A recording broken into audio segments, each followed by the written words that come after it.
guys! Welcome back to our YouTube channel. Please don't forget to like, share, and subscribe para lagi kayong updated sa mga video na i-upload ko sa aming YouTube channel. Magandang umaga po mga ka-seniors. Ito po ay si Lady Jules.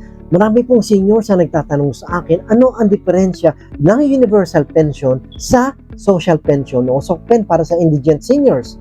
Ito po, universal social pension po ay naglalayon na mabigyan ang lahat ng seniors 60 years old pataas ng kaunting financial na tulong.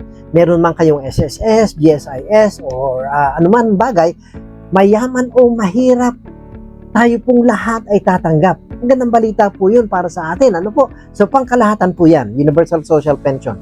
Yung po namang social pension sa indigent seniors ay ganito.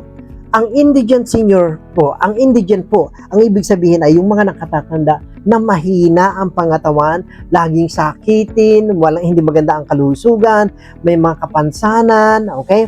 Walang SSS, walang GSIS o regular income na pagkukunan ng kanilang ikabubuhay pang araw-araw. Yung po bang walang tumutulong na natatanggap o walang tulong natatanggap mula sa mga anak o kamag-anak. Yun po, ano? At sila po ay tatanggap ng 1,000 pesos kada buwan or 3 months. In 3 months, 3,000 pesos.